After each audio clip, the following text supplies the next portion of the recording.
नमस्कार। जेच एजुकेशन में आप सभी स्टूडेंट्स का स्वागत है। जैसा कि आपको पता है कि हम लोग बिहार करंट अफेयर्स की एक सीरीज चला रहे हैं जिसमें हर मंथ के लिए एक डेडिकेटेड वीडियो होता है जिसमें हम लोग बिहार में होने वाली जो जितनी भी घटनाएं हैं उसको कवर करने की कोशिश करते हैं। पूरा एक महीने में बिहार में जो जो घटनाएं हुई है प्रमुख घटना और जो वो सारे के सारे न्यूज़ या इवेंट्स जिस जो आने आने वाले जो आगामी परीक्षा है, चाहे वो 17वीं बीपीएससी परीक्षा है, टीआरई है यानी टीचर रिक्रूटमेंट एग्जाम की बात कर ले या बिहार दरोगा या एसआई की, बिहार एसएससी या बिहार में होने वाले जितने भी एग्जाम्स हैं, उनमें बिहार करंट अफेयर्स की इंपॉर्टेंट रोल होता है। कुछ क्वेश्चंस बिहार करंट अफेयर्स से भी आते हैं। आमतौर पर जब आप इंडियन एक्सप्रेस, हिंदू या फिर पीआईबी को कवर करते हैं, तो बिहार का जो लोकल न्यूज़ होता है, वो छूट जाता है और बिहार के लोकल न्यूज़ को स्टैटिक जीके के साथ कनेक्ट करके भी कई बार एग्जाम में क्वेश्चन पूछे जाने की संभावना होती है। तो एक बार आप सभी स्टूडेंट शेयर कर दीजिए, इस सेशन को लाइक कर दीजिए और आइए हम लोग शुरुआत करते हैं। हम लोगों ने पिछले लेक्चर में हम लोगों ने जून 2024 को कवर किया था। जून 2024 में बिहार में होने वाली घटनाओं को कवर किया था और आज हम लोग जुलाई 2024 में बिहार में होने वाली घटनाओं को कवर करते हैं। तो आइए देखते हैं कि कौन-कौन से ऐसे न्यूज़ और इवेंट्स हैं जो बिहार में चर्चा में रहा। तो सबसे पहले बात अगर हम लोग करेंगे तो increase in tax collection in Bihar in July. 1 minute रुक जाइए।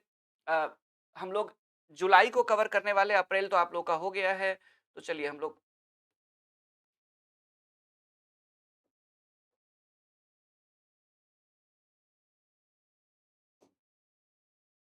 चलिए, तो जुलाई में होने वाली जो घटना है उसको हम लोग कवर कर रहे हैं और आइए देखते हैं कि जुलाई 2024 में कौन-कौन सी ऐसी घटनाएँ हुई हैं, जो हमारे लिए एग्ज़ाम के पॉइंट ऑफ व्यू से इम्पोर्टेंट है। तो सबसे जो इम्पोर्टेंट है, बिहार सरकार ने मैंगो के प्रोडक्शन को और मैंगो के फार्मिंग को बढ़ावा देने के लिए यानी आम के फार्मिंग को बढ़ावा देने के लिए बिहार सरकार के द्वारा बागवानी को बढ़ावा देने के लिए बिहार में आम बागवानी के लिए एक योजना लाई गई है और इस योजना के तहत जो है ऐसे किसान जो आम की बागवानी से जुड़े हुए हैं, आम के उत्पादन से जुड़ी हुई है, उनको अपने क्षेत्र के आम उत्पादन क्षेत्रों के विस्तार के लिए बिहार सरकार के द्वारा आर्थिक सहायता दी जाएगी।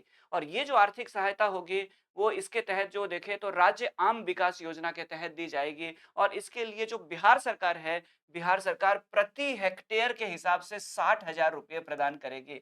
यानी कि ऐसे किसान जो आम की बागवानी से जुड़े हुए हैं, वो अगर अपने आम के क्षेत्र का विस्तार करना चाहे, बागवानी का विस्तार करना चाहे, खाली क्षेत्रों में आम के पौधे लगा करके आम के बागवानी को बढ़ावा देना चाहे, तो उन्हें 60,000 रुपया प्रति हेक्टेयर के हिसाब से बिहार सरकार के द्वारा वित्तीय सहायता प्रदान की जाएगी और इसको लेकर के जुलाई 2024 में इसको लेकर के न्यूज़ चर्चा में था। ठीक है?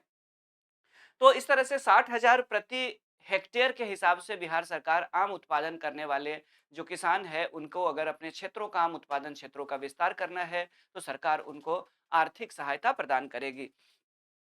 आगे बढ़ते हैं हम लोग। कुछ और भी स्टैटिक जीके से जुड़ा हुआ, आम उत्पादन से जुड़ा हुआ कुछ इन्फॉर्मेशन है जिसके आपको जानना चाहिए और सबसे जो मोस्ट इम्पोर्टेंट इन्फॉर्मेशन है वो ये है कि अगर हम लोग देश में अगर हम लोग देखें आम उत्पादन के हिसाब से, तो आम उत्पादन के हिसाब से बिहार जो है वो भारत में तीसरे स्थान पर है संयुक्त रूप से। तो अगर हम लोग देखेंगे कि लार्जेस्ट मैंगो प्रोड्यूसिंग स्टेट की बात कर ले या सबसे बड़ा आम उत्पादक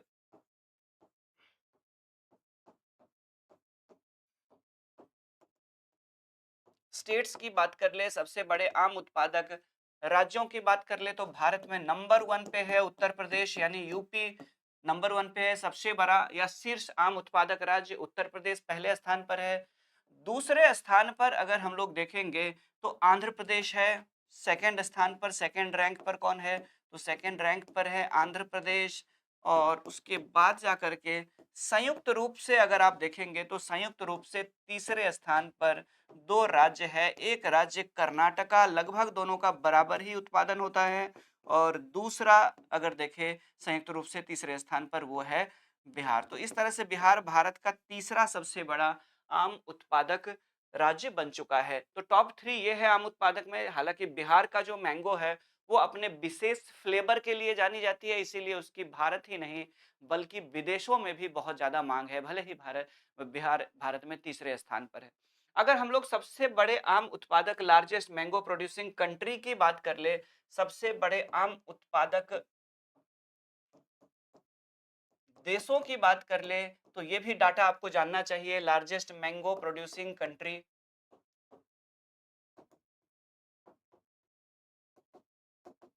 कंट्रीज, सबसे बड़े आम उत्पादक या शीर्ष आम उत्पादक देशों की बात कर ले तो भारत यानी इंडिया वर्ल्ड में नंबर वन पे है। सबसे ज्यादा आम उत्पादन के मामले में भारत नंबर वन पे है। दूसरे स्थान पर अगर आप देखेंगे तो चाइना है, और तीसरे स्थान पर अगर आप देखेंगे तो थर्ड रैंक में है थाईलैंड।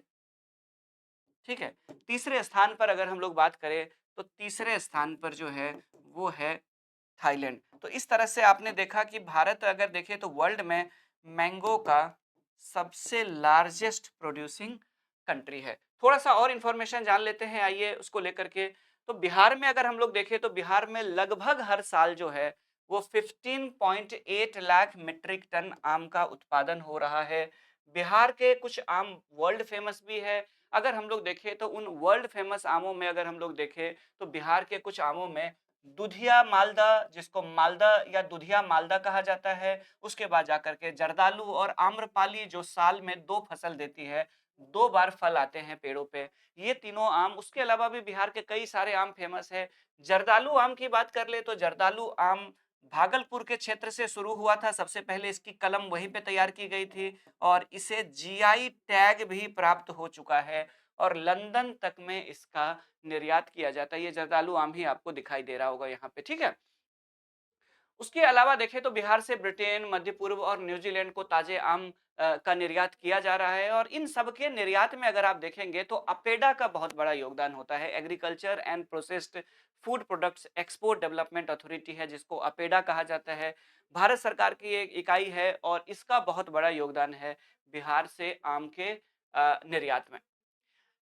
बदलाव आ रहा है दुनिया में, भारत में भी बदलाव आ रहा है और बिहार में भी बदलाव आ रहा है, और वो बदलाव आ रहा है हमारे ट्रांसजेंडर्स को लेकर के एक पॉजिटिविटी। आमतौर पर ट्रांसजेंडर्स का हम लोग मतलब मान लेते थे कि वो सिर्फ नाच गान सकते हैं, सड़कों पे लोगों से मांग सकते हैं, हमारी एक पहले से धारणा बनी हुई थी। लेकिन जब उनके अंदर बहुत सारे ऐसे टैलेंट होते हैं जिनको अगर उभारा जाए, ठीक है, तो वो मुख्य धारा में शामिल होकर के देश के विकास में, देश के प्रशासन में, देश के सभी क्षेत्रों में अपना योगदान दे सकती है। तो रिसेंटली बिहार में जो एसआई की परीक्षा हुई थी, बीपीएसएससी यानी बिहार पुलिस का जो रिक्रूटमेंट एग्जाम हुआ था, उसमें अगर आप देखेंगे तो इस एग्जाम में बिहार पुलिस सब ऑर्डिनेट सर्विस कमीशन यानी बीपीएसएससी का जो एग्जाम हुआ था उसका रिजल्ट डिक्लेयर किया गया, जिसमें 3 ट्रांसजेंडर जो है फाइनली सेलेक्ट हुए हैं सब इंस्पेक्टर पद के लिए। ट्रांसजेंडर कहने का मतलब यहाँ पे ये हुआ कि जो ना तो पूरी तरह से पुरुष है, ना पूरी तरह से महिला है, जिनको हम लोग ट्रांसजेंडर कहते हैं, किन्नर कहते हैं। और इनमें से 3 जो है वो सफल रहे। उनमें से एक ट्रांस वुमन है, यानी कि जिनमें महिलाओं का गुण ज़्यादा है, और 1-2 जो है वो ट्रांस मेन है जिनमें पुरुषों के गुण हैं। हालाँकि दोनों ही ट्रांसजेंडर है, क्योंकि कंप्लीट दोनों में से, तीनों में से कोई नहीं है पुरुष या महिला। तो ट्रांस वुमन 1 और 2 ट्रांस मेन जो है चुने गए, यानी कुल 3 ट्रांसजेंडर जो है वो बीपीएसएससी के एग्जाम में फाइनली रूप से सेलेक्ट हुए हैं। इनमें से मानवी मधु कश्यप की बात कर ले, जिनका फोटो आपके सामने दिख रहा है, फोटोग्राफ आपके सामने दिख रहा है। तो मानवी मधु कश्यप जो है वो ट्रांस वुमन है, और जबकि रोहित झा और बंटी कुमार जो है वो ट्रांस मैन है, ठीक है। रोहित झा और बंटी कुमार झा जो है, बंटी कुमार कह ले, रोहित झा और बंटी कुमार, तो ये दोनों ट्रांस मैन है। तो इस तरह से 3 ट्रांसजेंडर बीपीएसएससी के एग्जाम में फाइनल रूप से सेलेक्ट हुए हैं। मधु तो पिछले दिनों लगातार चर्चा में रही थी, इन्होंने ज्वाइन कर लिया है अपने डिपार्टमेंट को, ठीक है, इनकी ट्रेनिंग शुरू हो चुकी है। अब जाकर के अगर आगे हम लोग बात करें तो तीसरा न्यूज देखते हैं, जुलाई 2024 के दौरान कौन कौन से न्यूज चर्चा में रहे जुलाई 2024 में। तो बिहार में जो आने वाली बाढ़ है, पहली बार निर्मला सीतारमन जब केंद्रीय बजट पेश कर रही थी, केंद्रीय वित्त मंत्री संसद में, तो बिहार में आने वाली बजट को लेकर के पहली बार जो है बिहार में आने वाली बजट को लेकर के विशेष चर्चा की गई थी उसमें बजट के दौरान, और आने वाली बजट को विशेष प्राथमिकता देने की बात कही गई थी। यानी बिहार से में जो बाढ़ आती है उससे बिहार को जो नुकसान होता है, उससे बिहार उबर नहीं पा रहा है, बिहार के आर्थिक हालात के साथ साथ बिहार से पलायन बढ़ जाता है, बिहार के डेवलपमेंट रुक जा रहे हैं। तो इसी को ध्यान में रखते हुए पहली बार निर्मला सीतारमण के द्वारा यानी पहली बार संसद में केंद्रीय बजट के दौरान विशेष रूप से प्राथमिकता के रूप में बाढ़ की चर्चा की गई थी। तो इस तरह से बिहार में होने वाले जो ये आपदा है वो केंद्रीय बजट 2024-25 के दौरान जो है वो राष्ट्रीय प्राथमिकता के रूप में इसको मान्यता दी गई। आगे बढ़ते हैं हम लोग को न्यूज़ नंबर 4 आपके सामने है और न्यूज़ नंबर 4 जुलाई 2024 में चर्चा में रहा वो ये है कि ये पिछले 2-3 सालों से चर्चा में है, कई सालों से चर्चा में है। आपको पता होगा कि दुनिया का सबसे बड़ा जो रामायण मंदिर है, वो कहाँ पे बन रही है? वो बन रही है पूर्वी चंपारण, बिहार का जो पूर्वी चंपारण जिला है आपको पता होगा, तो उसी पूर्वी चंपारण जिले में चकिया केसरिया, ठीक है? जगह का जो नाम है चकिया केसरिया और वहाँ पे बन रहा है विश्व का सबसे बड़ा रामायण मंदिर। रामायण मंदिर यानी राम भगवान के परिवार यानी उनसे जुड़े हुए जो देवी-देवता है, उनकी मंदिर को रामायण मंदिर कहा जाता है और ये विश्व का सबसे बड़ा ये उसका मॉडल है उस मंदिर का और ये बन रहा है चकिया केसरिया। चकिया केसरिया बिहार के पूर्वी चंपारण में है और वहाँ पे बन रहा है विश्व का सबसे बड़ा रामायण मंदिर। इस मंदिर की बात कर ले तो ये अयोध्या वाया अगर देखें यह मंदिर जो है वो उस रूट पे बन रही है जो रूट अयोध्या से होते हुए कैथवलिया, सीतामढ़ी, जनकपुर और नेपाल की जो 4 लेन प्रस्तावित है यानी कि अयोध्या से नेपाल को जोड़ने वाली जो एक 4 लेन बन रही है, उसी 4 लेन पर ही ये है चकिया केसरिया के पास ये मंदिर बन रही है और इसका निर्माण जो है वो पहला चरण का काम पूरा हो चुका है और दूसरा चरण जो है वो जून 2023 में शुरू हुआ है और उम्मीद है कि 2025 तक इसको पूरा कर लिया जाएगा। तो इस तरह से बिहार में पूर्वी चंपारण के चकिया केसरिया में विश्व का सबसे बड़ा रामायण मंदिर बन रहा है। इस मंदिर को लेकर के कुछ इन्फॉर्मेशन भी आपको जानना जरूरी है, कुछ इन्फॉर्मेशन फैक्ट्स भी जानना जरूरी है, इंपॉर्टेंट देख लीजिए कौन-कौन से फैक्ट्स हैं।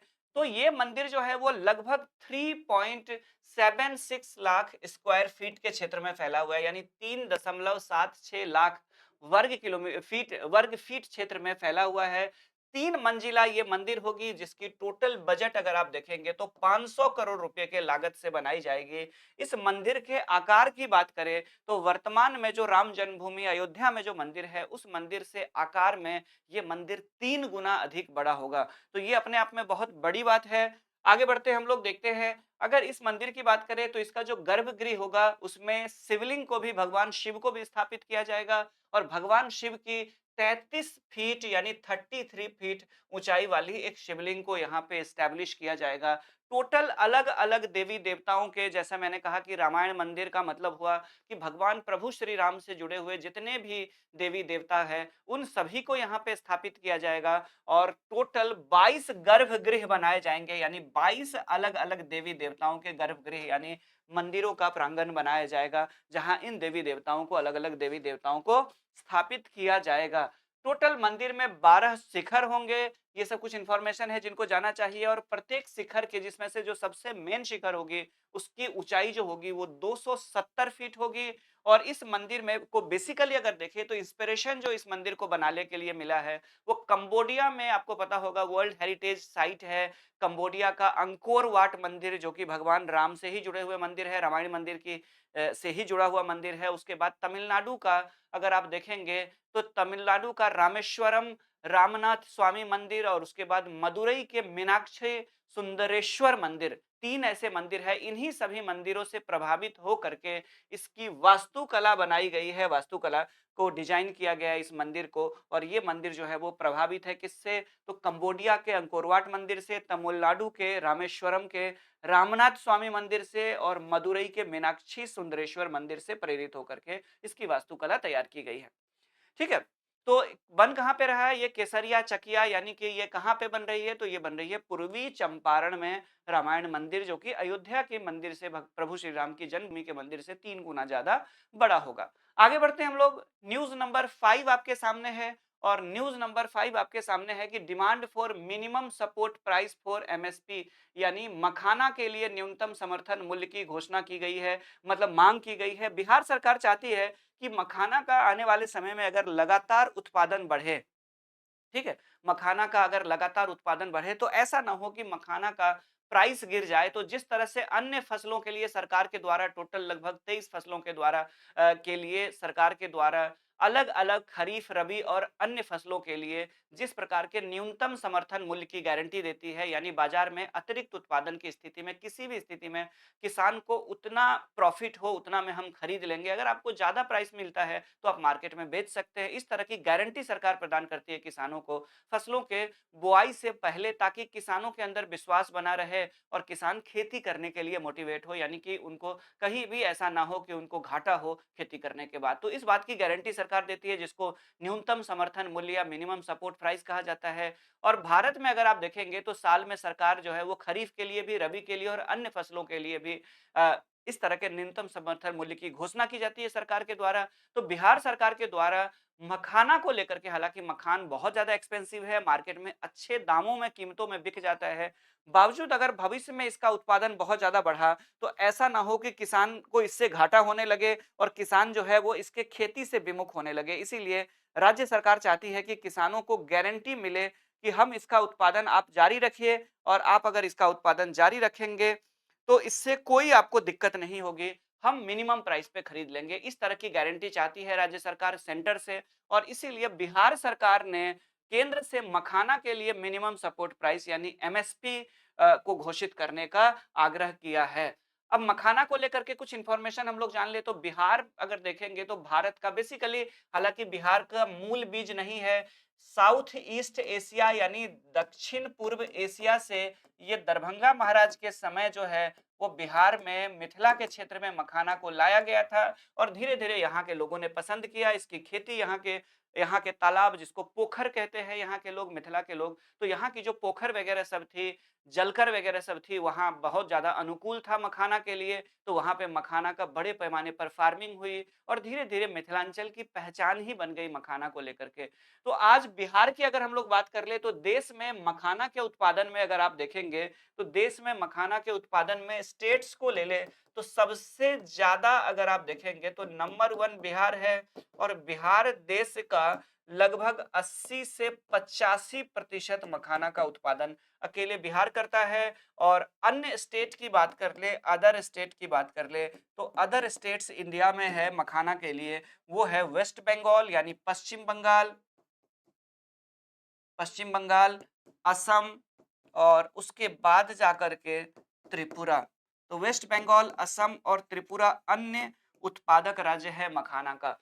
ठीक है। बिहार में अगर आप देखेंगे तो बिहार में सबसे ज्यादा, अगर आप देखेंगे तो बिहार में सबसे ज्यादा मखाना का जो उत्पादन होता है वो होता है मधुबनी जिले में, फिर जाकर के कटिहार, और उसके बाद जाकर के अन्य जो जिले हैं उनमें अगर आप देखेंगे तो अन्य जिलों में दरभंगा, समस्तीपुर वगैरह सब है। यानी बिहार में अगर मखाना उत्पादक जिलों की अगर हम लोग बात करेंगे तो मखाना उत्पादक जिलों में बिहार में नंबर 1 पे है मधुबनी, लगभग 20% उत्पादन करता है।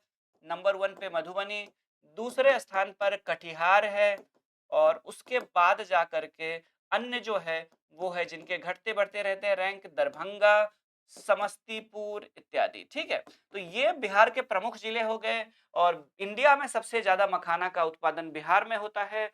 वर्ल्ड की अगर हम लोग बात कर ले तो वर्ल्ड में सबसे ज्यादा मखाना इंडिया में होता है।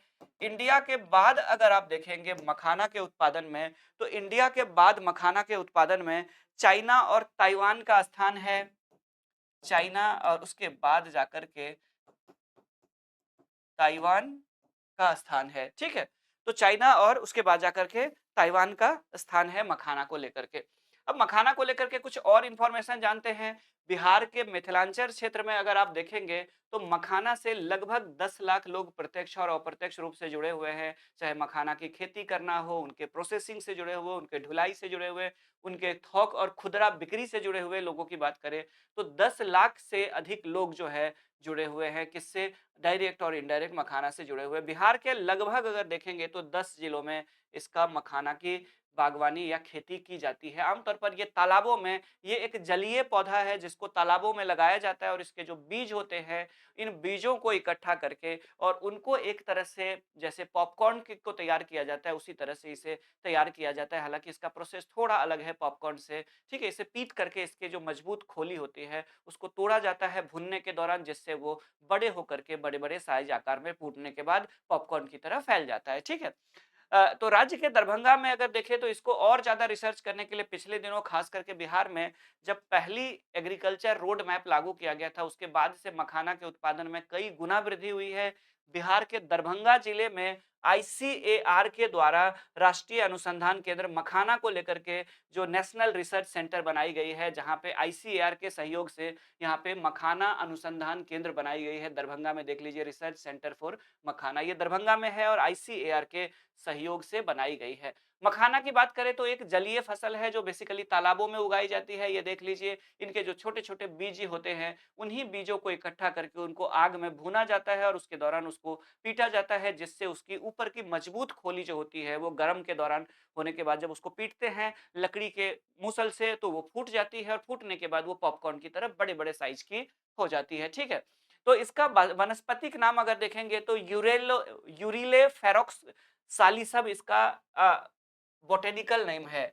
यूरेयली फेरोक्स सालिसम। हालांकि मैथिल लोगों का कहना है, मिथिलांचल के लोग इमोशनली भी जुड़े हुए हैं मखाना के साथ और सांस्कृतिक रूप से भी मखाना के साथ जुड़े हुए हैं। और मैथिल लोगों का कहना होता है कि स्वर्ग में भी पान मखान और माछ, यानी कि पान मखाना और मछली जो है वो स्वर्ग में भी नहीं मिलता है। इसीलिए मखान मिथिला को स्वर्ग सा सुंदर यानी स्वर्ग से भी खूबसूरत कहा जाता है, क्योंकि यहाँ पे पान मखान और माछ मिलता है जो कि स्वर्ग में भी नहीं मिलता। ये मैथिल लोगों की धारणा है। मखाना बेसिकली हाईली न्यूट्रिशियस होता है और अगर आप देखेंगे तो इसमें बहुत सारे माइक्रो न्यूट्रिएंट्स होते हैं, जिनमें कैल्शियम, मैग्नीशियम, आयरन और फास्फोरस के अलावा प्रोटीन और फाइबर पर्याप्त मात्रा में होता है। यानी एक तरह से ये सुपर फूड है। ठीक है? मखाना एक तरह से देखेंगे तो सुपर फूड है और इसीलिए मखाना की इतनी ज़्यादा डिमांड है। बिहार के अलावा ये नेपाल के कुछ क्षेत्रों में जो तराई का इलाका है, वहाँ पे भी उगाई जाती है और जैसा कि मैंने बताया कि मिथिलांचल से सांस्कृतिक रूप से भी मखाना जुड़ा हुआ है। 2022 में इसे भौगोलिक संकेत यानी जीआई टैग प्रदान किया गया और अब जाकर के इसे मूल रूप से अब जो है इसको मिथिला मखाना कहा जाता है बेसिकली, ठीक है? पहले इसका नाम अलग था, फिर जाकर के इसको फिर से अब मिथिला मखाना के रूप में इसे जीआई टैग प्रदान किया गया है। चलिए आगे बढ़ते हैं।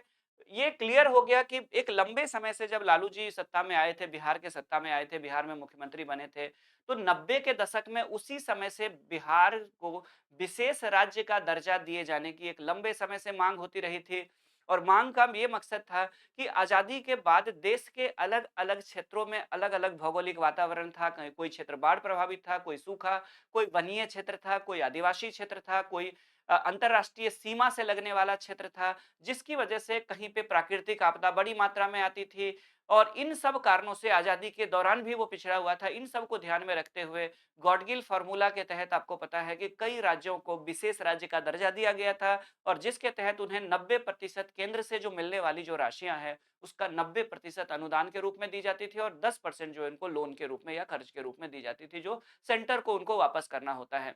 इसी क्रम में बिहार के द्वारा पिछले 3 दशक से विशेष राज्य का दर्जा दिए जाने की मांग होता रहा है। हालाँकि अब केंद्र ने क्लियर कर दिया गया कि अब आगे किसी भी राज्य को विशेष राज्य का दर्जा नहीं दिया जाएगा।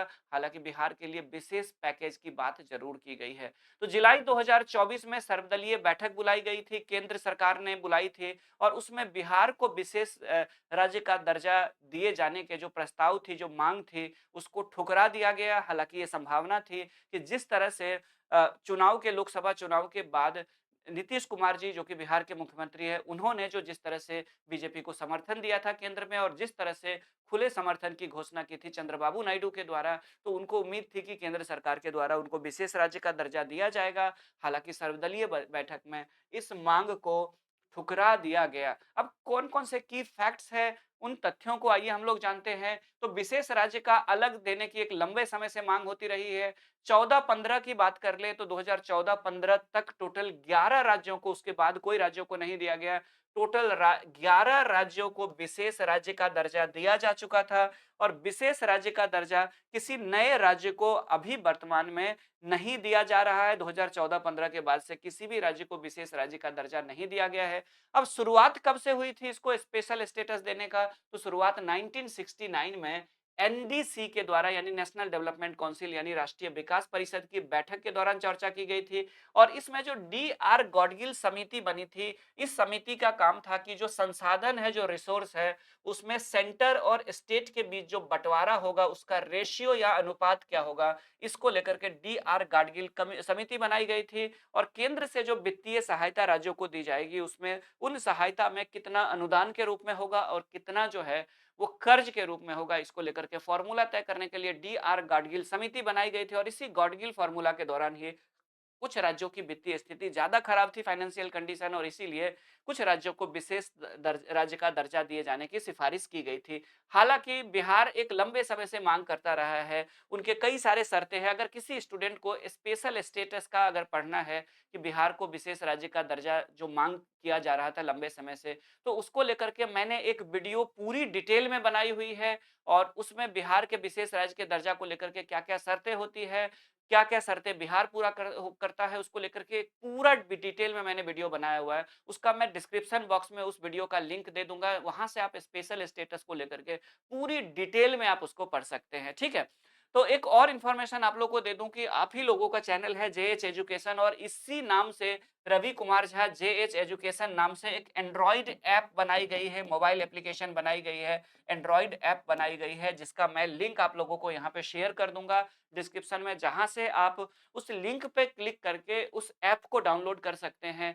फ्यूचर में बहुत सारे अलग-अलग सिविल सर्विसेज के बीपीएससी, यूपीपीसीएस और आईएएस के एग्जाम के अलग-अलग बैचेस, देखिए क्या होता है कि बड़े-बड़े पैकेज जब बड़े-बड़े इंस्टीट्यूट्स में जब बहुत पैसा देकर के आप ले लेते हैं, और उसमें से आपको सिर्फ क्या होता है कि एक फेस के को देखते हुए आप एडमिशन ले लेते हैं, और कोई विषय आपका ऐसा होता है जिसमें ऐसे शिक्षक आपको मिल जाते हैं जिनकी वजह से क्या होता है कि आप उस विषय में कॉन्फिडेंस नहीं आ पाता, या उनका आपका ट्यूनिंग ऐसा नहीं बैठ पाता है, वो विषय आपको लगता है कमजोर है। तो हम लोग जो है वो कंप्लीट पैकेज के अलावा क्या करेंगे, तो सब्जेक्ट वाइज मॉड्यूल लाएंगे। जैसे किसी का मैपिंग कमजोर है तो वो मैपिंग कर सकते हैं, किसी का बिहार स्पेशल कमजोर है तो बिहार स्पेशल की कोर्स ले सकते हैं, किसी का एसे राइटिंग कमजोर है आईएएस का तो एसे राइटिंग ले सकते हैं, किसी का बीपीएससी का एसे राइटिंग कमजोर है तो वो ले सकते हैं, किसी को किसी सब्जेक्ट का एनसीईआरटी ज्वाइन करना है तो वो सिर्फ एनसीईआरटी उसी सब्जेक्ट का ज्वाइन कर सकते हैं, चाहे वो हिस्ट्री का, ज्योग्राफी का, इकोनॉमी का, पॉलिटिकल साइंस का, या फिर वो जनरल साइंस का। तो इस तरह से हम लोग बहुत सारे विकल्प देंगे, बहुत सारे मॉड्यूल कोर्स यानी एक-एक कोर्स लॉन्च करेंगे,